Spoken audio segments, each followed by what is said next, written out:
Pays du droit d'auteur, où l'auteur est le dernier à jouir de ses droits, là où la pâle copie et le plagiat font loi. Nous sommes le 25 mars, c'est Mac Marcus. Bonjour à tous.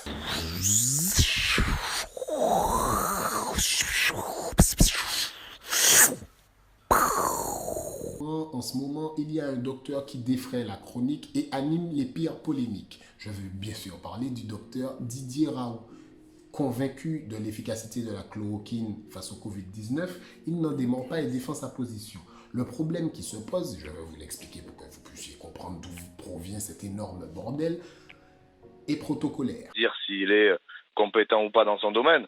La seule chose qui nous chagrine, nous en tout cas, professionnels de santé à proximité de lui, c'est que dans cette gestion de crise et dans cette guerre sanitaire, comme l'a précisé le président de la République, il est difficile d'avoir deux régiments qui font des combats différents. Une batterie de tests assidus, accrus, est nécessaire avant la validation administrative d'un médicament, ce dont s'est dispensé le docteur Raoult.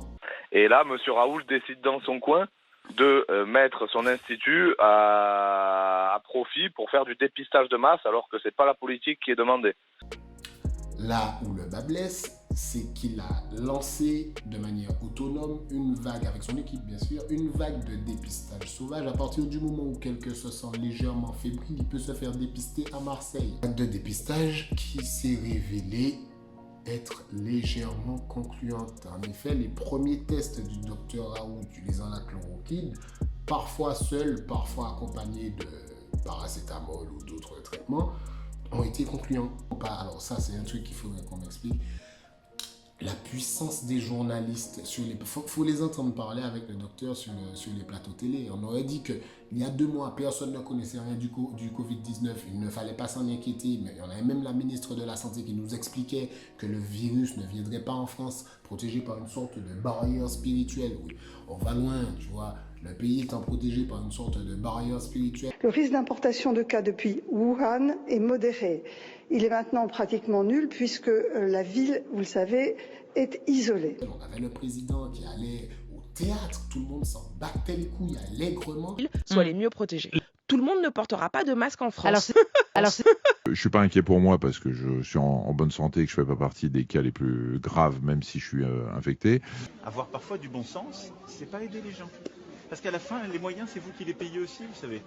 J'ai remis hier soir ma démission au Premier ministre et au Président de la République. La question qui se pose et que moi j'ai envie de vous poser, puisque ce format sert à ça, en temps de cri de guerre, comme l'a dit notre président, avons-nous le luxe de, je n'ai pas envie de dire nous encombrer puisque ça pourrait être mal perçu, je vais le dire, de nous encombrer de toutes ces formules protocolaires, sachant que des résultats probants ont déjà été observés. Je suis curieux de voir ce que la chloroquine peut faire, peut apporter réellement.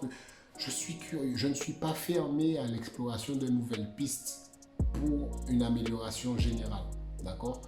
Je suis curieux de voir ce que ça donnera, donc je reste quand même à l'écoute, connecté pour voir l'observation du machin. Je reviendrai vers vous dès que j'ai beaucoup plus d'informations. En attendant, restez connectés, n'oubliez pas de commenter. À la prochaine. Et j'ai failli oublier, dans le but de l'amélioration générale de la qualité du travail et tutti quanti, n'oubliez pas le Tipeee, ce qui va nous permettre d'avoir un travail un peu plus élaboré, des choses, tu vois, même d'inviter des gens, on peut même l'inviter, t'imagines, il y a Didier qui est assis là, on discute. Il nous explique directement, ça serait chaud ça. Donc n'oubliez pas de faire un tour sur le Tipeee. C'est Mac Marcus, je vous dis à la prochaine. Oula!